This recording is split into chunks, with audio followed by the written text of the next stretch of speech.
ಮತ್ತೆ ವೀಕ್ಷಕರೇ, ಯಾರೆಲ್ಲ ಇನ್ನು ಮುಂದೆ ಶಿಕ್ಷಕರಾಗಬೇಕು ಶಾಲಾ ಕಾಲೇಜುಗಳಲ್ಲಿ ಅಂತ ಬಯಸ್ತಾ ಇದ್ದೀರೋ ಅವ್ರಿಗೆಲ್ಲ ಒಂದು ಸಿಹಿ ಸುದ್ದಿ ಇದೆ.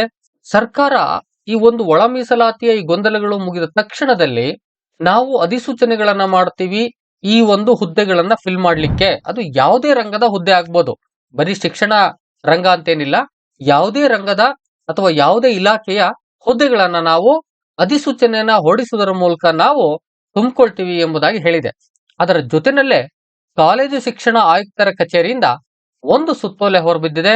ಅದನ್ನ ನೋಡೋದಾದ್ರೆ, ಬಿ.ಎಡ್ ಪದವೀಧರರಿಗೆ ಸಿಇಟಿ ಪರೀಕ್ಷೆ ಬರೆಯಲು ತರಬೇತಿ ನೀಡುವ ಬಗ್ಗೆ ಇದೊಂಥರ ಖುಷಿಯ ವಿಚಾರವೇ. ಯಾರೆಲ್ಲ ಶಿಕ್ಷಕರ ಹುದ್ದೆಗೆ ಅರ್ಜಿಯನ್ನ ಹಾಕ್ತಿರೋ ಅಂಥವರಿಗೆ ತರಬೇತಿಯನ್ನ ಕೊಡ್ತೀವಿ, ಅದು ಕೂಡ ಈ ಏನು ಸರ್ಕಾರಿ ಸಂಸ್ಥೆಗಳಿದಾವೋ ಅಲ್ಲೇ ನಾವು ತರಬೇತಿಗಳನ್ನ ಕೊಡ್ತೀವಿ ಎಂಬುದಾಗಿ ಹೇಳ್ಕೊಂಡಿದೆ. ಅದರ ಡೀಟೇಲ್ಸ್ ಅನ್ನ ನೋಡೋದಾದ್ರೆ, ರಾಜ್ಯದ ಪ್ರಾಥಮಿಕ ಮತ್ತು ಪ್ರೌಢಶಿಕ್ಷಣ ಇಲಾಖೆಯಲ್ಲಿ ಮುಂಬರುವ ವರ್ಷಗಳಲ್ಲಿ ಹೆಚ್ಚಿನ ಸಂಖ್ಯೆಯಲ್ಲಿ ಶಿಕ್ಷಕರನ್ನು ನೇಮಿಸಿಕೊಳ್ಳಲು ಸರ್ಕಾರವು ನಿರ್ಧರಿಸಿರುವುದರಿಂದ ಸದರಿ ನೇಮಕಾತಿ ಪ್ರಕ್ರಿಯೆಗಿಂತಲೂ ಮೊದಲು ಬಿ.ಎಡ್ ಪದವೀಧರರಿಗೆ ಬಿ.ಎಡ್ ಕಾಲೇಜುಗಳ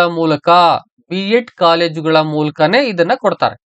ಸಿಇಟಿ ಪರೀಕ್ಷೆಗೆ ಪೂರ್ವಭಾವಿಯಾಗಿ ಅಗತ್ಯ ತರಬೇತಿ ಕಾರ್ಯಕ್ರಮಗಳನ್ನು ನಡೆಸಲು ಸರ್ಕಾರದ ಮುಖ್ಯ ಕಾರ್ಯದರ್ಶಿ ಅವರು ಕೋರಿರುವುದರಿಂದ ಈ ಬಗ್ಗೆ ಸೂಕ್ತ ಕ್ರಮ ಕೈಗೊಳ್ಳಲು ಉಲ್ಲೇಖಿತ ಆ ಪತ್ರದಲ್ಲಿ ಸೂಚಿಸಲಾಗಿರುತ್ತದೆ.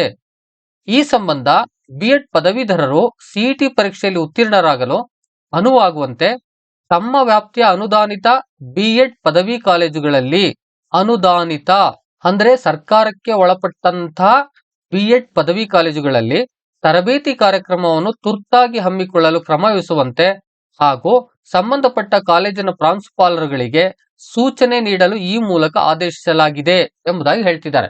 ಅಂತ ಹೇಳಿದ್ರೆ, ಏನು ಅನುದಾನಿತ ಬಿ.ಎಡ್ ಕಾಲೇಜುಗಳಿದಾವೋ ಆ ಕಾಲೇಜುಗಳಲ್ಲಿ ಈ ಒಂದು ತರಬೇತಿಯನ್ನ ಕೊಡಬೇಕು. ಬಿ.ಎಡ್ ಆಗಿರೋರ್ಗೆ, ಆಲ್ರೆಡಿ ಬಿ.ಎಡ್ ಮಾಡಿರೋರ್ಗೂ ಕೂಡ ಕೊಡಬೇಕು, ಈಗ ಮಾಡ್ತಿರೋರ್ಗೂ ಕೂಡ ತರಬೇತಿಯನ್ನು ಕೊಡಬೇಕು. ಯಾಕಂತ ಹೇಳಿದ್ರೆ ಮುಂದೆ ಅವರು ಸಿಇಟಿ ಪರೀಕ್ಷೆಯನ್ನ ಬರಿಬೇಕಾಗತ್ತೆ, ಈ ಒಂದು ಸರ್ಕಾರಿ ಹುದ್ದೆಯನ್ನ ತಗೋಬೇಕು ಅಂತ ಹೇಳಿದ್ರೆ.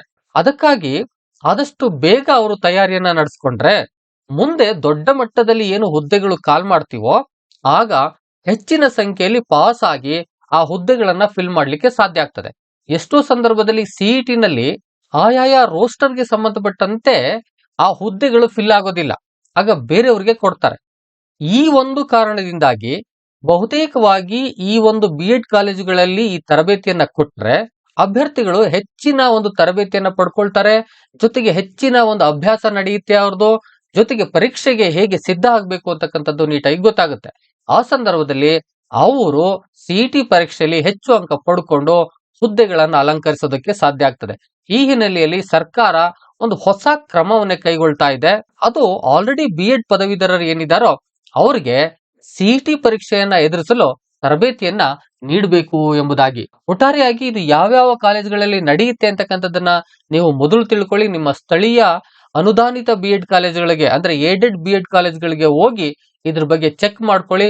ಅಲ್ಲೇನಾದ್ರೂ ಈ ತರಬೇತಿ ನಡೀತಾ ಇದೆ ಅಂತಕ್ಕಂಥ ನಿಮ್ಗೆ ಗೊತ್ತಾದ್ರೆ ನೀವು ಆರಾಮಾಗಿ ಸೇರ್ಕೊಂಡು ನೀವು ತರಬೇತಿಯನ್ನ ಅಂದ್ರೆ ಟ್ರೈನಿಂಗ್ ಅನ್ನ ಪಡ್ಕೋಬಹುದು ಮುಂದಿನ ಸಿಇಟಿ ಪರೀಕ್ಷೆಗಳಿಗಾಗಿ.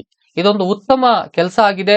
ಇದ್ರ ಪ್ರಯೋಜನ ಪ್ರತಿಯೊಬ್ಬರು ಕೂಡ ಪಡ್ಕೊಳ್ಳಿ ಅಂತಕ್ಕಂಥದ್ದನ್ನ ಹೇಳ್ತಾ, ಇವತ್ತಿನ ಮಾಹಿತಿ ಇಷ್ಟ ಆಗಿತ್ತು, ವಿಡಿಯೋ ಇಷ್ಟ ಆಗಿದ್ರೆ ಒಂದು ಲೈಕ್ ಮಾಡಿ. ಈ ರೀತಿಯಾದ ಇನ್ಫಾರ್ಮೇಟಿವ್ ವಿಡಿಯೋಗಳನ್ನ ನಾನು ಮಾಡ್ತಾ ಇರ್ತೀನಿ. ಇನ್ನೂ ಸಬ್ಸ್ಕ್ರೈಬ್ ಆಗದೆ ವಿಡಿಯೋ ನೋಡ್ತಾ ಇದ್ರೆ ದಯವಿಟ್ಟು ಸಬ್ಸ್ಕ್ರೈಬ್ ಮಾಡ್ಕೊಳ್ಳಿ, ಆ ಮೂಲಕ ಸಪೋರ್ಟ್ ಮಾಡ್ತಾ ಇರಿ. ಜೊತೆಗೆ ಇದೆಷ್ಟೋ ಮಂದಿಗೆ ಬೇಕಾಗುತ್ತೆ, ಶೇರ್ ಮಾಡಿ. ಏನಾದ್ರು ಕೇಳಬೇಕು ಹೇಳ್ಬೇಕು ಅಂತಿದ್ರೆ ಕಾಮೆಂಟ್ ಬಾಕ್ಸ್ ಅಲ್ಲಿ ಹೋಗಿ ಕಾಮೆಂಟ್ ಮಾಡಿ. ಮತ್ತೊಂದು ಇನ್ಫಾರ್ಮೇಟಿವ್ ವಿಡಿಯೋ ಜೊತೆ ನಿಮ್ಮೊಟ್ಟಿಗೆ ಬರ್ತೀನಿ. ಅಲ್ಲಿವರೆಗೆ thank you and all, love you all. Video ನೋಡಿದ ಪ್ರತಿಯೊಬ್ಬರಿಗೂ ಕೂಡ ಅನಂತ ಧನ್ಯವಾದಗಳು. ಮತ್ತೆ ಭೇಟಿ ಆಗ್ತಿರೋಣ.